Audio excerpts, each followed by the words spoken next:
Bonjour tout le monde, j'espère que vous allez bien. Aujourd'hui, retour sur la quinzaine qu'on vient de faire en pilates avec les deux groupes que je suis. Comme d'habitude, ce que je vous propose, c'est de reprendre les exercices un par un et bien sûr de ne faire que 2 ou 3 cycles respiratoires, vous chez vous, avec votre tablette, votre téléphone, votre ordinateur, à chaque fois, pas, vous mettez pause, vous vous concentrez, vous le refaites. Je ne vais pas vous faire un cours d'1 heure, évidemment. Ça va être à vous de travailler. Comme ça, vous n'entendrez plus le son de ma voix, vous arriverez à vous concentrer et à créer votre but. Ça roule, c'est parti, on y va. Je vous laisse prendre un tapis, une tenue confortable, mettez une petite musique si vous avez besoin d'une musique, bien que le mieux, ça serait de ne pas en mettre. Pieds nus peut-être si vous êtes chez vous. Et puis c'est parti, on y va. On a commencé debout, évidemment. Et je vous ai dit de retrouver vos 5 référentiels. Vous les connaissez parfaitement. Alors, 2 petites secondes, je recentre mon tapis. Voilà, sinon ça va me perturber. Pied largeur de hanche, vous savez faire. Pied à 90 degrés, vous montez sur les orteils, vous revenez. Les genoux sont souples. Vous maîtrisez, on est bientôt à la fin de l'année. Votre bassin est neutre, vous engagez votre centrage de l'arrière vers l'avant, vous rentrez votre nombril. Respiration latérale thoracique qui vous permet de fixer vos épaules et bien sûr d'allonger votre nuque. Maintenant, ça vous maîtrisez, j'ai confiance en vous. Vous inspirez par le nez et vous expirez par la bouche en guise d'échauffement. On a fait quelques mouvements debout, des mouvements avec les bras et avec le tronc. Pour commencer, vous inspirez par le nez, vous expirez par la bouche en essayant de creuser le ventre du pubis jusqu'aux côtes. L'image du rouleau à pâtisserie qui viendrait creuser notre ventre du bas vers le haut. Sur la prochaine expiration, en restant bien sûr décontracté, vous montez vos bras à hauteur d'épaule, pas plus haut, point trop l'enfour. Vous inspirez par le nez, vous expirez par la bouche. Je laisserai monter vos bras à hauteur de joue. Inspirez et revenez devant vous. Continuez avec un mouvement fluide, expirez, creusez votre ventre, montez et expirez. Pas la peine de faire de trop grands cercles. Quand vous en avez fait 5 d'un côté, vous partez de l'autre côté en expirant, les bras toujours dans votre champ de vision, vous montez au plafond à hauteur de joue, vous inspirez, vous revenez. Expirez, ouvrez. Imaginez que vous tenez un gros ballon dans vos mains qui grandit et que vous arrivez à rapetisser devant vous. Quand vous en avez fait 5 également, vous pouvez relâcher vos bras, décontracter vos jambes, respirer calmement et bien sûr vous remettre en place. On a un deuxième exercice debout qui nous permettra cette fois-ci de réveiller un petit peu plus la cage thoracique. Vos 5 référentiels en place, vous inspirez par le nez, expirez par la bouche, levez vos 2 bras à hauteur d'épaule mais cette fois-ci un peu plus large. N'hésitez pas à fermer les yeux pour celui-ci, on va faire un spine twist mais debout. Sur la prochaine expiration, choisissez un côté, tournez la cage thoracique en gardant les hanches dans l'axe. Inspirez, revenez. Vous voyez devant vous, vous expirez, vous partez de l'autre côté. C'est la cage thoracique qui tourne et non pas les bras qui vont faire un balayage incessant. D'accord? C'est uniquement la cage thoracique. Les épaules, la tête et les bras suivent ce mouvement. Inspirez, revenez dans l'axe. Expirez. Partez de l'autre côté. Vous êtes comme des phares. Faites une dizaine d'allers-retours. Relâchez vos bras sur une expiration. Et vous pourrez vous mettre devant votre tapis, ou du moins, vous avez votre tapis dans votre champ de vision. Pour bien s'échauffer, nous avions fait quelques squats également. 5 référentiels en place, colonne longue, omoplate fixée. Fermez votre pantalon trop petit, ça maintenant vous savez le faire, de l'arrière vers l'avant, vous rentrez votre nombril. Et imaginez que quand vous inspirez, vous avez toujours une sangle devant vous qui vous permet plus de gonfler le ventre lorsque vous inspirez. Sur une expiration, vous allez pousser vos fesses vers l'arrière et le bas, levez vos bras. Une fois en bas, sans gonfler votre ventre, vous inspirez, vous gardez les épaules basses. Vous expirez, vous revenez en position verticale en poussant sous la voûte plantaire. Vous inspirez en haut. Vous expirez, n'hésitez pas à faire le son de la lettre muette A en expirant. Inspirez. Expirez. Revenez. On s'en fait une dizaine comme ça. Une fois qu'on en a fait une dizaine, sur la dernière, c'est un petit peu plus dur. Nous restons en bas. Nous fixons nos épaules, nous regardons loin devant, nous inspirons et nous expirons. On a une dizaine de cycles respiratoires à faire qui vont nous permettre un chauffement des cuisses, je ne vous raconte pas. Quand on a terminé, on pose nos mains et on peut passer au sol. Une fois au sol, je me mets en biais. Pour que vous puissiez voir, nous avons fait un travail de planche avec les mains sous les épaules. Les genoux sont largeur des hanches, les pieds crochetés ou non, c'est selon, si vous chopez des crampes avec les pieds comme j'ai, et bien simplement vous les crochetez si vous êtes plus à l'aise sans aucun problème. Ce que je ne veux pas voir, c'est des fessiers trop hauts. On est vraiment en planche avec les hanches alignées entre les épaules et les genoux. Une fois que je suis parfaitement aligné, je peux mettre en place tous mes référentiels que vous maîtrisez maintenant sur le bout de vos doigts. Le regard 40 cm devant les mains, vous inspirez et sur une expiration on va pouvoir, sans basculer le poids du corps de gauche à droite, lever la main, on tend un bras devant nous, on inspire et on expire en creusant le ventre. Gardez les épaules basses et solides. On a 5 cycles respiratoires avec une seule main. Quand on a fait nos 5 cycles respiratoires, sur une inspiration, on ramène le premier bras. Et sur une expiration, on va s'amuser à tendre le deuxième bras. Les épaules ne montent pas aux oreilles, la poitrine est toujours haute et vous arrivez surtout à ne pas basculer sur un côté lorsque vous décollez le bras. C'est vraiment très important de garder le buste parfaitement aligné, parfaitement immobile lorsque vous bougez les bras. 5 cycles respiratoires de chaque côté et on pourra enchaîner. Vous reposez votre main, vous écartez un petit peu vos mains, plus large que vos hanches. On va travailler la force de la chaîne antérieure. En inspirant, nous plierons les bras sur l'arrière. On va se faire quelques push-ups. En expirant, on creuse le ventre et on remonte. Essayons d'avoir un mouvement fluide. Inspirez, descendez. Expirez, remontez. Rappelez-vous, on essaye d'avoir au maximum une vitesse identique qu'on monte ou qu'on descende. Faites une dizaine de pompes, ça sera largement suffisant. Diminuez votre amplitude si vous avez des problèmes d'épaule, des problèmes de coude, sans aucun souci. Si vous débutez, après une longue période d'abstinence de pilates, n'hésitez pas également à diminuer l'amplitude pour que ce soit plus facile. Dans les semaines qui suivent, rajoutez un peu plus d'amplitude. Quand vous avez fait vos 10 push-ups, vous passez à plat ventre au sol. Il est l'heure de se faire un petit swimming bien sympathique, renforcement de la chaîne postérieure, surtout des jambes ici. On aura le buste fixe, une main sur l'autre, le front sur nos deux mains. Et pour éviter d'être dans une position comme à la plage, rappelez-vous, on tire les épaules sur l'arrière en ancrant légèrement les avant-bras dans le sol, mais on reste léger au sol. Tout va se passer dans les jambes. On arrive à avoir le bassin neutre. Vous engagez votre plancher pelvien de l'arrière vers l'avant, vous rentrez votre nombril de façon à ce qu'il se décolle du sol. Et sans pour autant gonfler votre ventre, vous inspirez par le nez, la cage thoracique gonfle, vous expirez par la bouche et vous arrivez à creuser davantage votre ventre. Sur la prochaine expiration, on viendra tendre nos deux jambes. Vous n'avez plus de genoux. Interdit de plier les genoux. Les jambes restent parfaitement tendues et le bassin parfaitement stable. Sur la prochaine expiration, je viendrai lever une jambe. J'inspire, je ramène cette jambe, position de base. J'expire, deuxième jambe. J'inspire, elle redescend.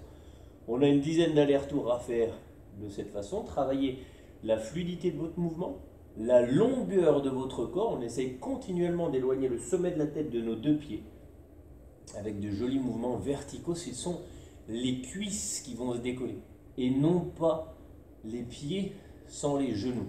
On n'a plus de genoux, rappelez-vous. Une fois qu'on a fait nos 10 allers-retours, relâchez, prenez le temps pour vous. On a bien travaillé l'arrière des jambes, il est temps de laisser de côté pour le swan dive. Pour être sûr de bien décontracter les jambes, joignez vos deux gros orteils et laissez tomber les talons de chaque côté. Swan dive, option difficile, chandelier. Il est très difficile de soulever le buste sans contracter les fessiers. Concentrez-vous là-dessus. Les coudes sont à 90 degrés alignés avec les épaules. Les omoplates glissent vers les hanches. Positionnement du bassin exactement le même que dans l'exercice précédent. Neutre. Plancher pelvien, engagé de l'arrière vers l'avant. Vous rentrez également votre nombril, il se décolle. Une fois que vous avez tous vos référentiels en place, vous inspirez par le nez, vous expirez par la bouche. Prochaine inspiration. Je décolle mon buste sans contracter les fessiers. J'expire, je tends mes bras sur l'avant. J'inspire, je ramène mes coudes à 90 degrés. J'expire, je repose délicatement. J'inspire, j'expire. Le regard toujours sur mon tapis par terre devant moi. J'inspire et j'expire. Faites-en entre 5 et 10, fonction de vos capacités. Souvenez-vous, sur celui-ci, on ne cherche pas la hauteur, on cherche la longueur et notre capacité à décoller ne serait-ce que de 4-5 cm le buste, ça sera largement suffisant. Au-delà, on aura une tendance à engager les fessiers et nous, ce n'est pas ce qu'on veut. Quand vous avez fait ça, je laisserai passer sur le côté. Il est l'heure de faire un side kick. La dernière fois, on a fait l'option avec les ciseaux. Cette fois-ci, on va faire l'option du pont. L'option du pont est un petit peu plus déséquilibrante, donc tout à fait sympathique. Utilisez votre tapis pour vous mettre en place, parfaitement aligné, avec l'épaule inférieure fixée. Si vous avez des problèmes d'épaule, n'hésitez pas à baisser votre bras sur l'avant sans aucun problème. D'accord ? Le plus important ici sera sur la taille. On essaiera d'imaginer qu'un filet d'eau chaude passe sous la taille. Nous, on veut le laisser passer pour pas qu'il nous brûle. Okay ? Sinon, on aura le bassin, dès qu'on va lever la jambe, qui va se déneutraliser. D'accord ? Gardez bien en tête que vous poussez le bassin vers le haut. Le bras supérieur sur la couture du pantalon, vous avez vérifié, vous savez faire que vos pieds et vos jambes sont bien alignés avec votre buste. Vous pouvez poser la tête, mais la tête n'est pas relâchée. Comme à la plage, bien évidemment, vous êtes parfaitement gainé, vous inspirez par le nez après avoir engagé tous vos référentiels, vous expirez par la bouche, vous allez tendre vos pieds et décoller la jambe supérieure, largeur de votre bassin. Vous inspirez pour stabiliser, vous expirez, vous dessinez un pont sur l'avant, vous allez toucher le sol si vous le pouvez, vous inspirez, vous revenez sans marquer de pause dans un mouvement fluide, vous basculez uniquement la jambe sur l'arrière. Avez-vous toujours la taille loin du sol? Inspirez, revenez, expirez, creusez votre ventre du bas vers le haut. Inspirez, revenez. Imaginez qu'au mur qui est à votre pied, à vos pieds, vous dessinez un arc-en-ciel avec le bout du pied. Il faut tendre le pied au maximum. Un arc-en-ciel, c'est quelque chose d'arrondi. On ne dessine pas une maison cubique, par exemple. C'est à vous d'avoir un mouvement fluide et joli. Quand vous avez terminé entre 5 et 8 allers-retours à peu près, faites-en plus si vous le souhaitez, vous expirez, vous reposez et ensuite vous relâchez. Je ne vais pas vous montrer l'autre côté, vous le faites comme vous avez l'habitude de le faire, vous retournez, vous vous mettez en place et puis ça sera parfait, d'accord ? Suite à quoi nous avons fait un petit truc super sympa. On est passé sur le dos, position repos, non négatif, position single leg stretch. Le single leg stretch, on l'a fait avec une main sur notre ventre pour bien sentir qu'on arrivait à rentrer notre nombril sans que cela impacte la courbure naturelle au niveau des lombaires. On est allongé sur le dos, le bassin est neutre, les pieds pour l'instant sont sous les genoux à peu près. La colonne est très très longue, on a essayé d'éloigner le sommet de la tête de notre sacrum. Vous avez votre centrage engagé, la respiration latérale thoracique engagée. Vous inspirez par le nez. Sur une expiration, on lèvera une jambe, puis la deuxième en chaise renversée. Les genoux sont au-dessus des hanches et les pieds sont à la hauteur des genoux. La main sur le ventre va me permettre de contrôler le fait qu'en expirant, le ventre se creuse. J'inspire pour stabiliser, j'expire, je creuse mon ventre, je vais tendre une jambe à 45 degrés par rapport au sol. J'inspire sans gonfler mon ventre, je ramène cette jambe, j'expire, je tends la deuxième jambe, 45 degrés par rapport au sol, j'inspire, je ramène, j'expire, j'arrive à engager mes abdominaux, j'inspire, la cage thoracique se gonfle, sur chaque expiration, je tends mes jambes et j'arrive à creuser mon ventre. Super engagement au niveau du transverse. Quand j'ai fait 10 allers-retours approximativement, j'expire, je relâche et je prends le temps. Exercice suivant, souvenez-vous à l'échauffement. On a fait des cercles de bras. Et bien ces cercles de bras, nous allons les refaire sur le double leg stretch. Positionnement exactement le même. Cette fois-ci, nous n'avons plus les mains sur le ventre pour contrôler la paroi abdominale. C'est à vous de le faire consciemment. Vous inspirez, une fois bien sûr, vous avez tous vos référentiels en place, vous creusez votre ventre, une jambe, puis la deuxième en chaise renversée.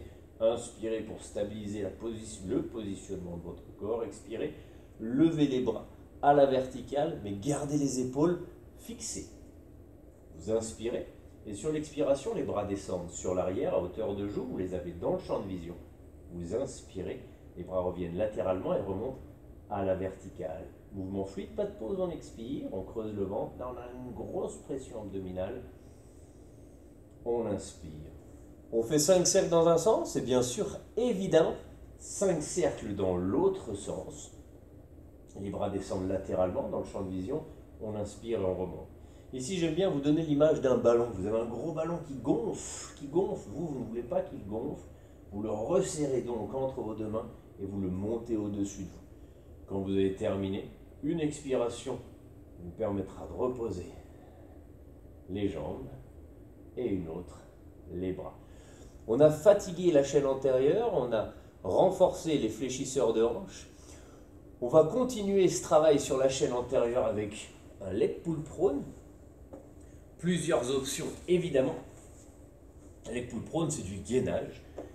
Dans un premier temps, on se met en place, les avant-bras sont parallèles, les mains à plat au sol, vous regardez ce qui se passe sur vos pouces ou vos index à peu près. Vous vous sphinxez, vous allongez votre colonne. Rien qu'en engageant votre centrage, vous arrivez à sentir que ça vous libère les hanches et vous arrivez à aller de gauche à droite très facilement. On est sympa, on peut se mettre soit sur les pieds, soit sur les genoux, c'est vous qui voyez. Une fois les 5 référentiels en place, j'inspire et sur une expiration, je vais lever mes hanches. Aujourd'hui, je vais rester en une option sur les genoux. J'ai mes genoux au sol et le bas de mes cuisses en contact avec le sol. Je repousse le sol avec mes deux mains, mes deux avant-bras et mes deux coudes. J'inspire par le nez sans gonfler mon ventre. J'expire par la bouche en creusant mon ventre. Si vous êtes à l'aise, bien évidemment, vous allez pouvoir tendre une jambe, puis la deuxième, à condition de ne pas se retrouver les fessiers vers le haut. D'accord ? Quand on a fait 10 cycles respiratoires dans cette position, on peut relâcher une jambe, la deuxième, et vous pouvez vous allonger tranquillement au sol et respirer. Ça, c'est la séance que vous avez faite cette semaine et la semaine passée. Oh, j'avais disparu. C'est à vous de la refaire, vous pouvez la refaire pendant les vacances. N'hésitez pas à la reprendre, en reprendre d'autres, c'est vous qui voyez. Ça marche, si vous voulez vous étirer, eh ben cliquez ici, c'est super sympa, ça peut le faire aussi. Je vous souhaite une bonne fin de journée, je vous dis à très bientôt, salut.